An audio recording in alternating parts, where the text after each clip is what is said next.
BJP and the RSS are incapable of looking at the future. Rahul Gandhi ने रविवार देर रात New York में भारतीय मूल के लोगों को संबोधित किया। कार्यक्रम में न्यूयॉर्क के जेविट्स सेंटर में हुआ।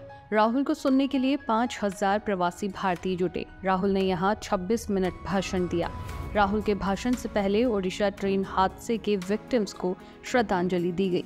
राहुल गांधी ने कहा कि प्रधानमंत्री मोदी देश को पीछे ले जा रहे हैं। उन्होंने कहा, आप सब कार में बैठकर इस कार्यक्रम में आए। अगर आप सिर्फ रियर व्यू मिरर में देखकर गाड़ी चलाएंगे तो क्या सही से चला पाएंगे? एक के बाद एक हादसे होंगे, लेकिन पीएम मोदी देश की गाड़ी ऐसे ही चला रहे हैं। वे सिर्फ पीछे की तरफ देख रहे हैं और फिर हैरान हो रहे हैं कि हादसे पर हादसे क्यों हो रहे हैं। आरएसएस और भाजपा पीछे की सोच रखते हैं।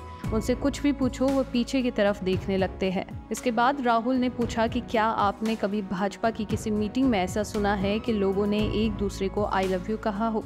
कांग्रेस की बैठकों में ये आम बात है, इसलिए मैं कहता हूँ कि हम नफरत के बाजार में मोहब्बत की दुकान चलाने आए हैं। राहुल ने कहा कि यहाँ आप सबको देखकर मुझे गर्व होता है। आपकी विनम्रता देखकर मैं खुश हूँ। आप सभी प्रवासी भारतीय अमेरिका आए तो अपने साथ अहंकार नहीं लाए। आप सीमित संसाधनों के साथ यहाँ आए और उससे कुछ बेहतरीन बनाया। राहुल ने कहा कि देश में दो विचारधाराओं के बीच लड़ाई छिड़ी है। इसमें एक तरफ महात्मा गांधी है और दूसरी तरफ नाथूराम गोडसे है। गोडसे ने गांधी को मारा क्योंकि वह अपनी जिंदगी से खुश नहीं था। उसे किसी पर अपना गुस्सा निकालना था, तो उसने ऐसे इंसान को चुना जो भारत की आत्मा का प्रतिनिधित्व करता था। उन्होंने कहा कि महात्मा गांधी मॉडर्न थे, वे आगे की बात करते थे। गोडसे कायर था, वह सिर्फ बीते हुए कल की बात करता था। भाजपा इस विचारधारा को मानती है। हम महात्मा गांधी के सत्य और अहिंसा की विचारधारा को मानते हैं। राहुल बोले कि भाजपा और पीएम मोदी अपनी गलतियों के लिए दूसरों पर इल्जाम डालते हैं। जब कांग्रेस की सरकार में हादसा हुआ तो कांग्रेस ने कभी नहीं कहा कि ये अंग्रेजों की गलती से हुआ। कांग्रेस के रेल मंत्री ने हादसे की जिम्मेदारी लेते हुए पद से इस्तीफा दिया था। राहुल ने कहा कि कांग्रेस कभी भी हिंसक या गुस्से में नहीं होती। यह हमारा स्वभाव है ही नहीं, यह हमारी ताकत है। हमने कभी पीएम मोदी को लेकर चीख पुकार नहीं मचाई। अपना व्यवहार नहीं बदला क्योंकि आप नफरत को नफरत से काट सकते हैं। उनका काम नफरत फैलाने का है, हमारा काम मोहब्बत फैलाने का है। राहुल ने प्रवासी भारतीयों से कहा कि आप अपने दिल में मोहब्बत वाला हिंदुस्तान लिए घूमते हो। आप किसी की मदद करने से पहले उसका धर्म और जाति नहीं पूछते। अगर ये भारतीय संस्कार होते तो हम महात्मा गांधी, गुरु नानक और अंबेडकर के रास्तों पर नहीं चल रहे होते।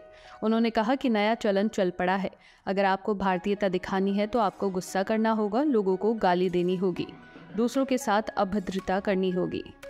राहुल ने कहा कि अगली बार अमेरिका आया तो मैं शिकागो, डेलिस, अटलांटा जैसे दूसरे राज्यों में भारतीय समुदाय से मिलना चाहूँगा। मैं आप सबके साथ एक प्यार भरा आत्मीय रिश्ता बनाना चाहता हूँ। उन्होंने कहा कि महात्मा गांधी एनआरआई थे। उन्हें हमें शायद सुनने में अच्छा न लगे, पर देश की आज़ादी की लड़ाई दक्षिण अफ्रीका से शुरू हुई थी। मेरे परदादा नेहरू जी एनआरआई थे, अंबेडकर जी एनआरआई थे, सरदार पटेल और सुभाष चंद्र बोस एनआरआई थे। वे लोग उस दौर में अमेरिका, यूरोप गए और उन्होंने सोचा कि यहाँ कुछ अच्छे आइडियाज़ हैं, अपने साथ भारत लेकर जाया जा सकता है। यही मैं आपसे उम्मीद रखता हूँ क्योंकि आप इन सभी शख्सियतों की नई जनरेशन है।